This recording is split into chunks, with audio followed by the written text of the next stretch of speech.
Hello everyone and welcome to another video. Now this little machine is the Beelink SER6 Pro. I'd just like to take a moment to appreciate the colour of this thing. It's not relevant in any way to the video or the performance, but it looks really nice, and that could be important to some people, especially if it's sitting on a desk. Maybe I'm just too easily pleased. I definitely am. This mini machine actually has a Ryzen 7000 series processor inside. More specifically, it's the 7735HS, an 8-core 16-thread CPU that uses less than 40 watts as configured out of the box. This processor is going to offer similar performance to that of an 11th or 12th gen desktop Core i5 in multi-threaded situations, which is seriously impressive considering this is all squashed inside a little enclosure. Of course, a fast Ryzen APU would be nothing without onboard graphics, and this thing is packing the Radeon 680M iGPU, still currently the fastest integrated solution at the time of this video. In the past, we've played games using this RDNA 2 powerhouse, and I've been pretty impressed at the results. But in this video, I want to go for 60 frames per second.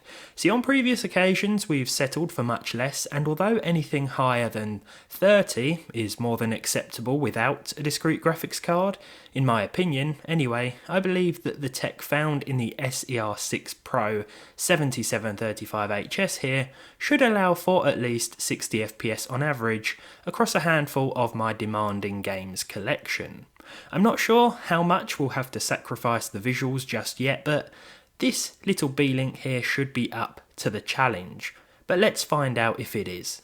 So the first game I decided to try was Forza Horizon 5. I started with 1080p native, and then I went with the medium preset. I turned off a couple of options, mainly SSR, and then I turned the particle effects quality to very low. So SSR is off, particle effects quality is low, and right away I want to say that this thing is really quiet in operation. I don't think I've ever used a mini PC that's as silent even when gaming as this one. Now, of course, I do think you pay a little bit of a price because the temperatures are quite high. I mean, you're going to see upwards of 80, 85 degrees.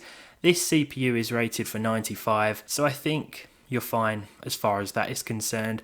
As I said before, the performance is still fantastic, and we're using, as you might be able to see there, 38 watts. I've not really seen it exceed 38 watts of usage, which is very impressive. Let's say 40, it doesn't really exceed that figure. So you're getting a lot of performance out of this little machine, and while it's gaming, you're not even going to hear it if you have headphones on, put it that way.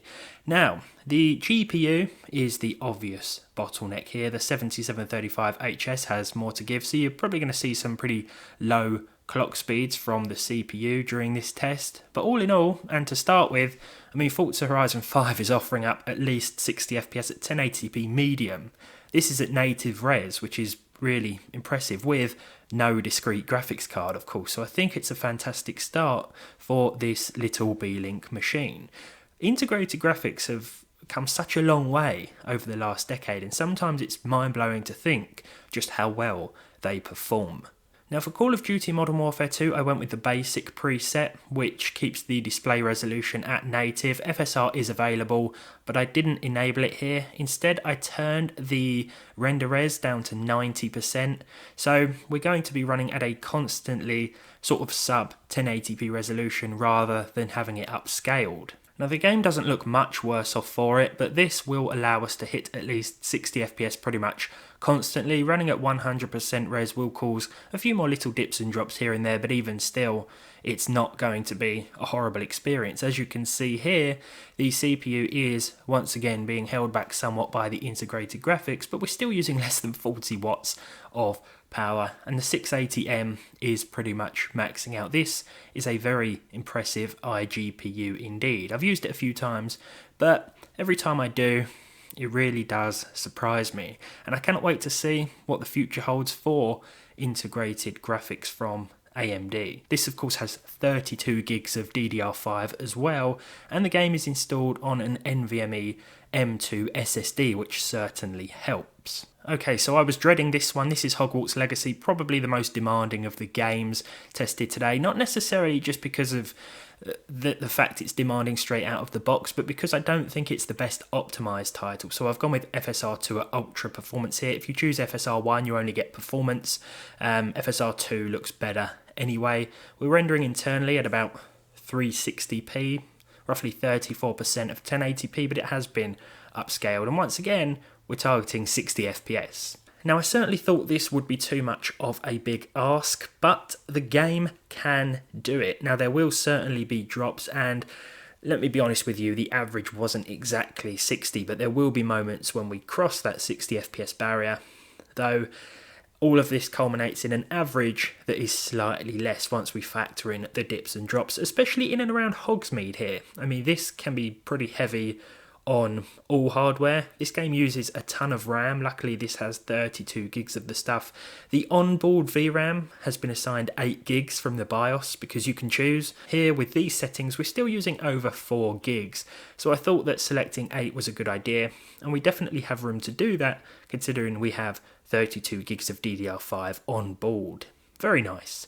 Still a playable result in my opinion, though you could probably benefit from a 40 FPS cap, sort of like a Steam Deck experience if you will. For Red Dead Redemption 2 I went with 1080p, I chose the ultra textures which may have been a mistake, but I also selected medium TAA. The render resolution here was set to 66% of 1080p, basically 2/3 of native resolution. This does have FSR, but it didn't really make a difference as far as the performance was concerned. This is why I decided to choose a static lower render res instead, and when doing so we can almost average 60 frames per second.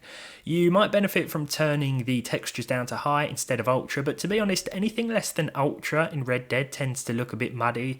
It doesn't look fantastic. Ultra seems to be the only way to go, and with everything else set to low, this still looks like a really nice game. I mean, graphically it is still quite impressive.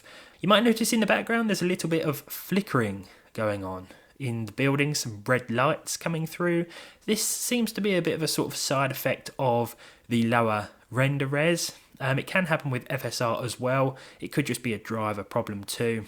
We're still getting pretty much 60 FPS here though, with nothing but the onboard 680M graphics. Very nice. For Marvel's Spider-Man Remastered, another demanding title, once again with the help of FSR set to performance and the graphics set to the low preset, not very low but low, we were able to average at least 60. Now of course I said it at the start, we are targeting 60 specifically, but if you were happy with less, say 30 or 40 frames per second to match something like the Steam Deck, then you could turn the graphics up even more and you could run with a closer to native, possibly native resolution anyway. It's only that we were targeting 60 specifically just to really push these onboard graphics to their limit that I chose the settings that I did, and I think this is still impressive considering in Spider-Man there will be a few dips and drops here and there below that target figure, but we will average out at 60 FPS.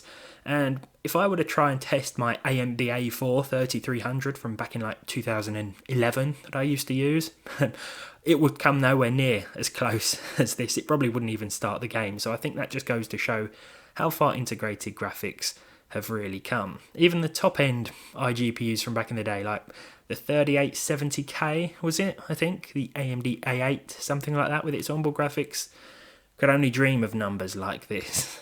So finally then we have what is possibly the title I was dreading even more than Hogwarts Legacy. This is Cyberpunk. I actually went with Performance FSR, not Ultra Performance here, and I chose the medium. Yeah, I went with medium crowd density here, but I also went with high textures. I definitely think this was sort of pushing it a bit far, and I didn't expect to see anywhere near 60 FPS, especially with that higher texture setting. But, as you'll soon see, well, this was possible. Now I couldn't really believe what I was seeing here, but at least 60 FPS was certainly possible, and we actually averaged out at this figure, maybe just slightly above. The exact figures will be on the screen. This is all while still consuming less than 40 watts of power, 38 to be precise. Again, those temperatures, this unit is quite warm overall, the CPU does get quite warm, but that's the price you pay, I guess, for near silent performance, which is really quite impressive. Again, we're using over 4 gigs, almost 5 gigs of VRAM, so setting the VRAM limit in the BIOS to 8 gigabytes is definitely the best bet, or just setting it to auto will be fine too.